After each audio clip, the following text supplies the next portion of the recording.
वंचित बहुजन आघाडीचा सदैव बाळासाहेब संघर्ष करो। एक बात है, बीजेपी जब 2014 में सत्ता में आई तो 2012 में उनका आंदोलन था कि 2G स्कैम पे बहुत बड़ा घोटाला हो गया है, 2 लाख करोड़ का घोटाला हुआ है और इसलिए ये करप्ट सरकार है मनमोहन सिंह की, ऐसा उनका बयान था। उसके बाद में 2014 में जो चुनाव हुए, लोगों ने बीजेपी को सत्ता में लिया है। बीजेपी को सत्ता में ले आने के बाद बीजेपी ने भी वही रवैया किया जो कांग्रेस का रवैया था। इन्होंने इलेक्टोरल बॉन्ड से पैसा लेने की कोशिश की, 12,000 करोड़ ये कह रहे, लेकिन हमारे मुताबिक 20,000 करोड़ जो है वो उससे इकट्ठा हुए, जिसको सुप्रीम कोर्ट ने कहा कि ये इलीगल मेथड है, अनकॉन्स्टिट्यूशनल मेथड है, क्योंकि जिन्होंने इलेक्टोरल बॉन्ड खरीदा उनको ईडी की नोटिस थी, इनकम टैक्स की नोटिस थी, इंक्वायरी चल रही थी, या जेल में थे या बेल का एप्लीकेशन किए हुए थे। तो इनमें इन्होंने जो है वो पैसे दिए। जैसे मैंने रेमडेसिविर का उदाहरण देके कहा कि दुनिया ने रेमडेसिविर बैन की लेकिन भारत में बैन नहीं हुआ, उसकी वजह यह है कि 18 करोड़ का बॉन्ड खरीदा गया और बीजेपी को दिया गया।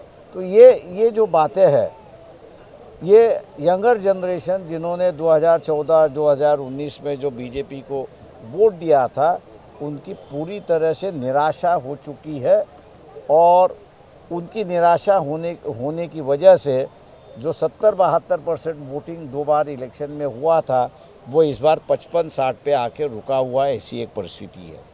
ये जो वोटर है, ये बीजेपी का वोटर है कि जो वोट करने नहीं जा रहा है और इसलिए जो नारा भारतीय जनता पार्टी और नरेंद्र मोदी दे रहे थे कि 400 पार, अब धीरे धीरे उनका 400 पार का आंकड़ा कम होते हुए 300 पे आया हुआ है और आज के मुताबिक मैं समझता हूँ कि उन्होंने ये कहा है कि हम कम से कम 280 आ जाएंगे। 2 और चरण बाकी है।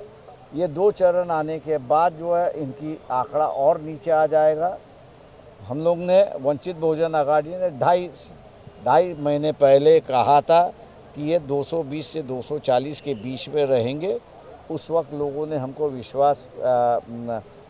ने हमारे बयान पर कोई विश्वास नहीं रखा, लेकिन अब लोग पूछते हैं हमको कि भैया ये आपको कैसी जानकारी थी।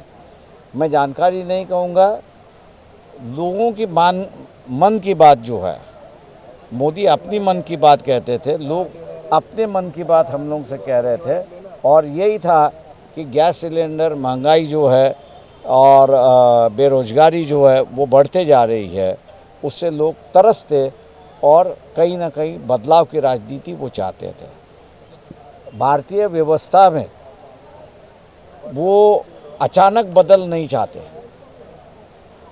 और संविधान को बदलेंगे इस बयान से लोगों को लगा कि अचानक बदल आ जाएगा और अचानक बदल जब आता है तो वो सैलाब लेके आता है और लोगों को सैलाब इस वक्त नहीं चाहिए था। इसलिए लोगों ने कहा कि मोदी को ही बदल दो ताकि व्यवस्था वैसी की वैसी बरकरार रहे। इस बात को जो है मैं कहूँगा, एक बड़े इंडस्ट्रियलिस्ट थे, उन्होंने कहा कि ये जो हमारा प्रोडक्ट है, कंपनी का जो प्रोडक्ट है, जो आज मार्केट में बिकता है, हमको बिकने की ज़रूरत नहीं है, प्रोडक्ट अपने आप बिकता है। उसकी वजह ये है, उन्होंने कहा कि हमारे 3-4 पीढ़ियाँ जो है उन्होंने मेहनत की, लगन किया और एक विश्वास हासिल किया हुआ है। इस विश्वास की वजह से ये प्रोडक्ट हमारा बिक रहा है, हम तो सिर्फ उपभोक्ता हैं।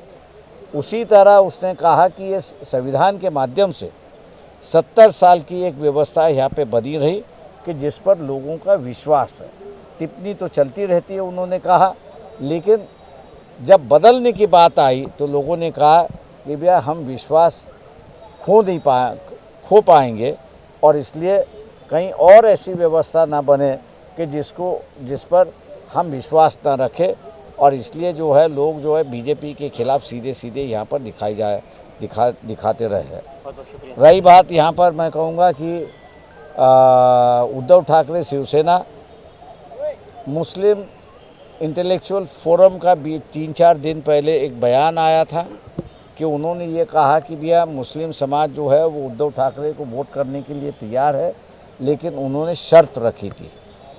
उनमें सबसे बड़ी शर्त ये थी कि हम वोट देने के बाद आप जीतोगे, लेकिन जीतने के बाद आप भारतीय जनता पार्टी के साथ में नहीं जाओगे।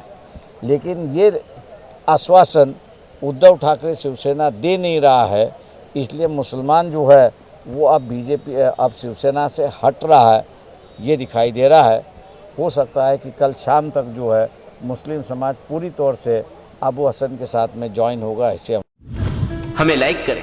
मुंबई और महाराष्ट्र से जुड़ी हर खबर के लिए STV न्यूज को सब्सक्राइब करें, बेल आइकॉन को प्रेस करें और पाएं ताजा तरीन खबरें।